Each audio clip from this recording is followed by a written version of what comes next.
Hello, hello, hello. Welcome and welcome back to My Piece is Priceless. Thank you for joining me today.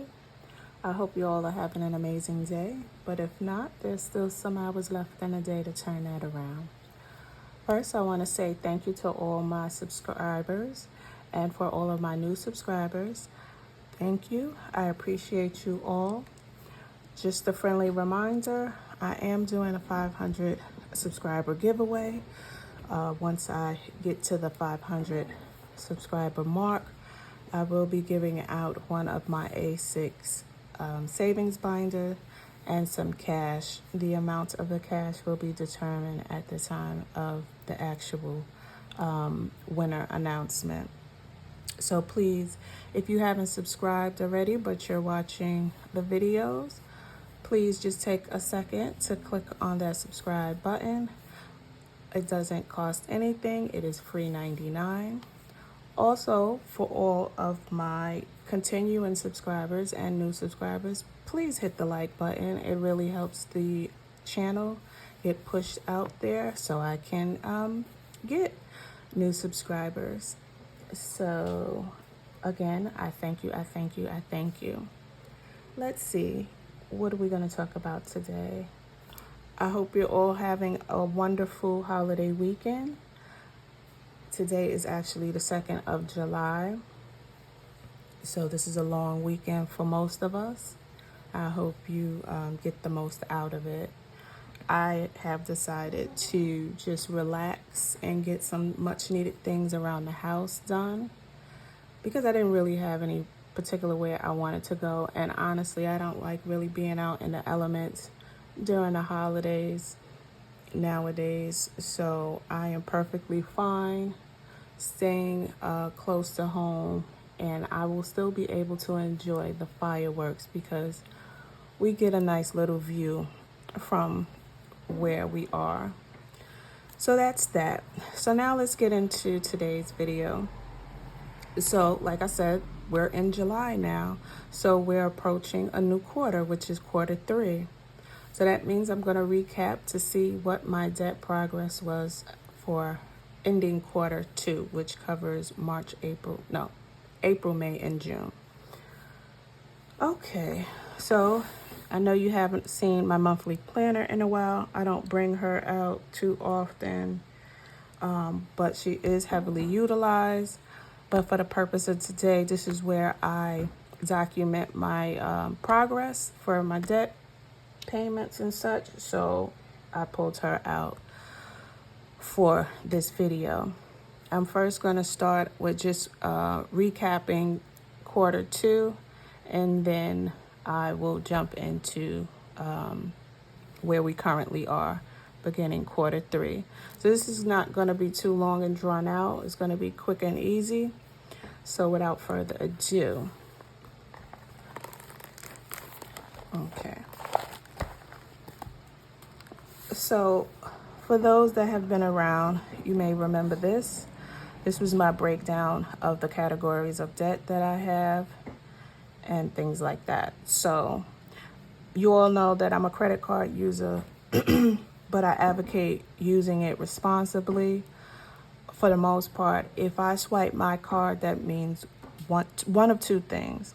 Either one, I pretty much already have a minimum of half of the amount of whatever the purchase is, or I actually have the full amount of the purchase. So immediately after I swipe my card, within that week, I'm going to make the payment in full. And I have to wait. I give myself about a week because as soon as you swipe, the charge doesn't immediately post to your statement. So you have to give about 48, no more than 72 hours, give or take, for that purchase to generate onto your account. So during quarter 2, I have 2 Discover cards. And so I had made a purchase. I honestly don't even remember what that purchase was at the time, but there was a $300 purchase made. And then for my second Discover card, this was for, I'm going to say, an unexpected payment that was due by a specific time, and I didn't have the money to make the full payment, so I charged it on my card. So a little more to that effect is that I pay for my daughter's college tuition. At the time when she first started college, which she just finished her second year, she's finished her associates this May actually, and now coming this fall, she will be transferring to complete her 4 year for the remainder 2 years. But in any event, there were some additional charges and fees that were generated for one of her semesters that I hadn't allotted for. I didn't expect them or whatever. So in an effort for her not to get a hold on the account, which would prevent us from enrolling for the next semester's classes, because if you have a balance, for those that know, if you have a previous balance, they block you from enrolling for the next semester, and you can't move forward until then. So in an effort to not have that affect her, because I wanted her, to get out in 2 years on time, so we can keep this ball rolling, I just charged it to the card, and so I'm still paying on that, because again, it wasn't expected, so therefore I didn't put that in my budget to save for. So I'm still working on that. Moving on to personal loans, the balance was $14,386.86, and that was as of March 13th of 2023 when I made this chart up. So that was the balance as of that date. And then lastly, good old student loans. These student loans applied to me for my bachelor's degree. And at the time, it was broken down into 2 different categories, because my loan server was Great Lakes at the time. So it was $34,455 for one of the loans and $8,089 for the second loan, totaling $42,544. As you all know, at the time, all payments were on pause, pending the Supreme Court decision on Biden's proposal to wipe out between $10,000 to $20,000 for some debt holders. So that the decision has come down as of June 29th or June 30th. So I'll talk about more of that when I get to the Q3. But as of that, I wasn't making any payments because I didn't have anything to kind of squeeze out toward this. So nothing was made during Q2. No payments was made actually during the Q2 period. So as of March 15, 2023, my total balance of all 3 categories was $60,239.81. Okay. Now moving on to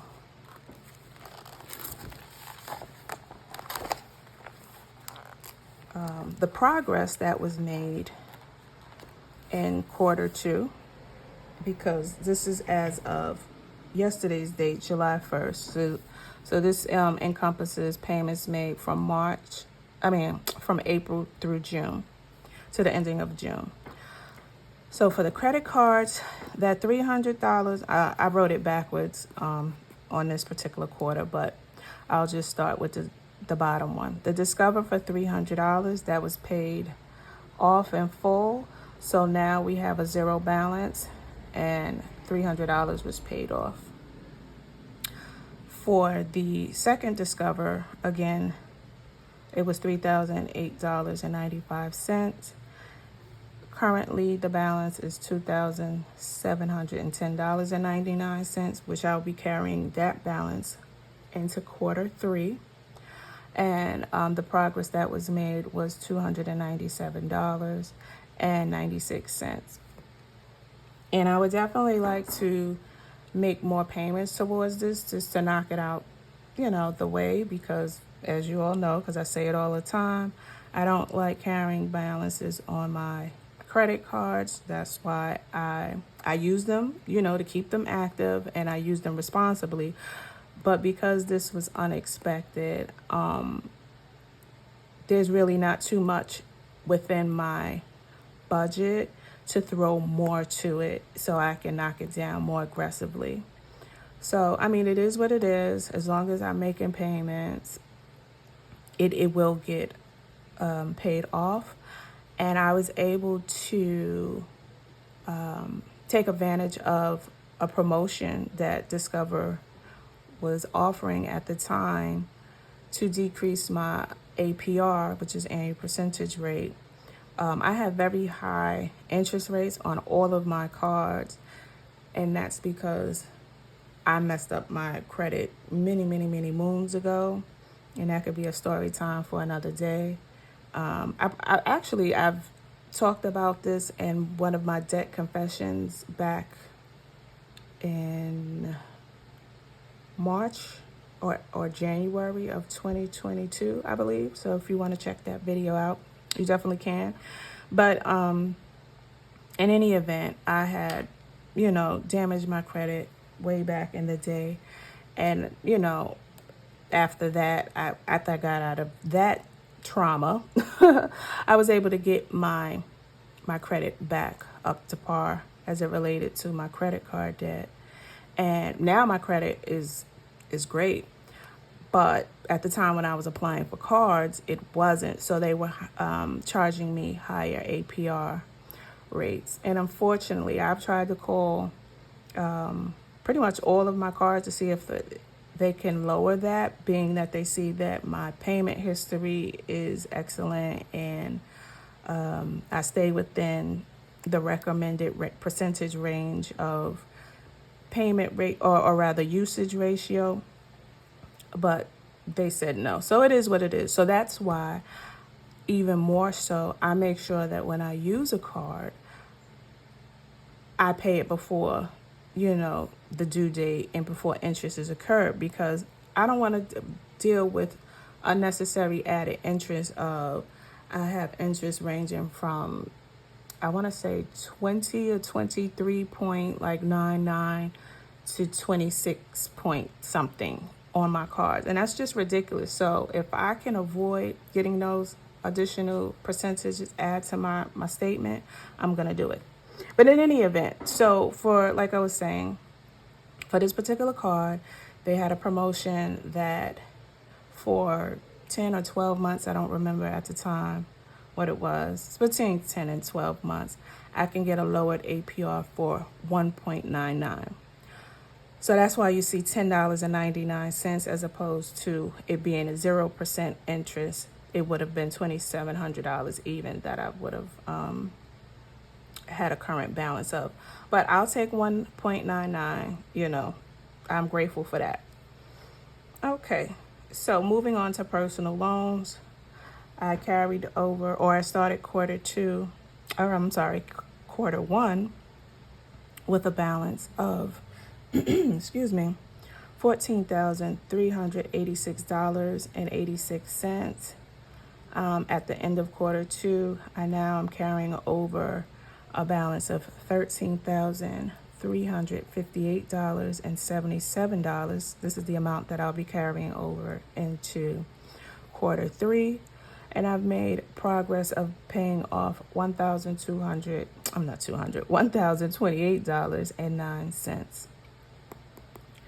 So that's that. And the last category is the student loans. I did not break it down into the two different loan categories. This time I just carried over the grand total, because since the last recording of my debt progress, my loan servicer has changed. And the way they have broken down my loans is into smaller loan. So it's like from A to G or A to H. I don't remember right now.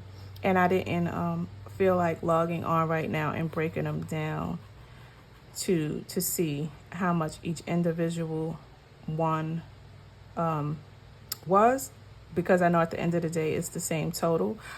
At some point I will go back and break it down to each individual loan, but I just didn't feel like doing that for today's purposes.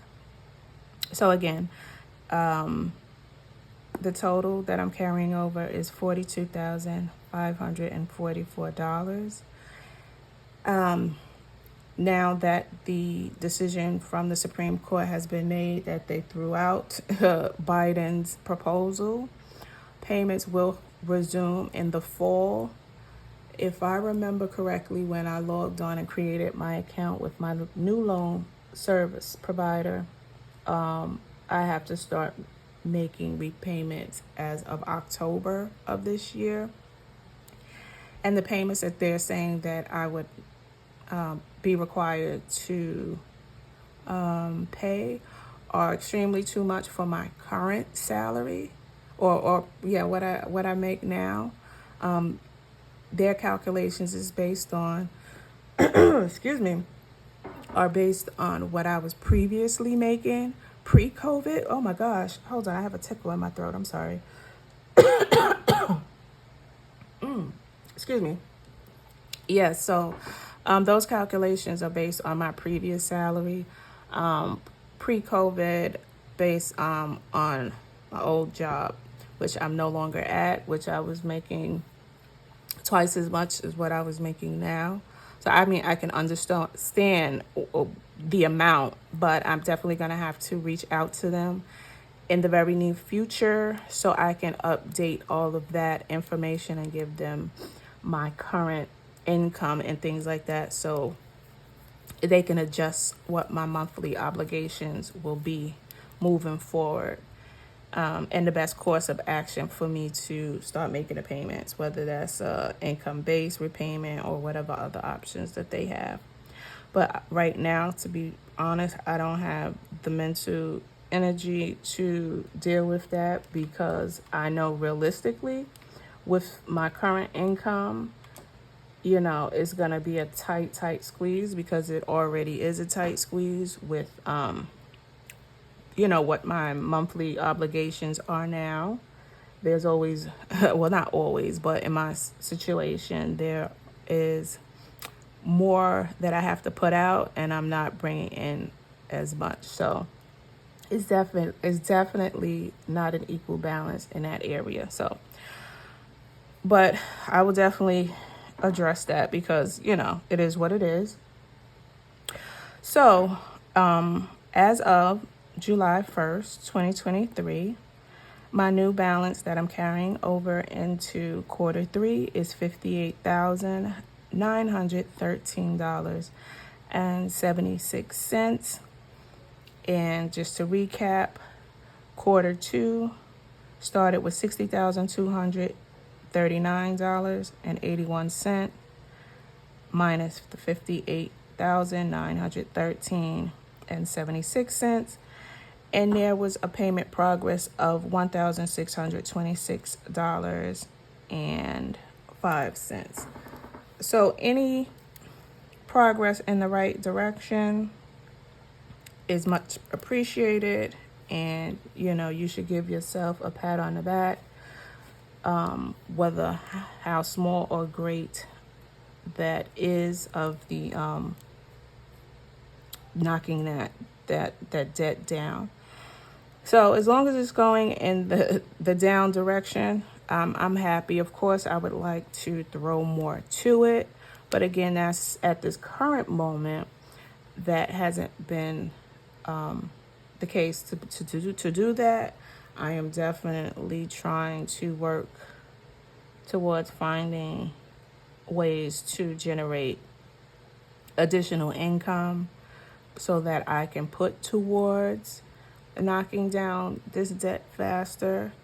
I know one school of thought would be just focus on knocking down debt and not trying to focus on savings. until you accomplish that, or at least until a significant amount of your debt is knocked down. But for me, if I was just focused on knocking down the debt and not saving something, I think I would be depressed.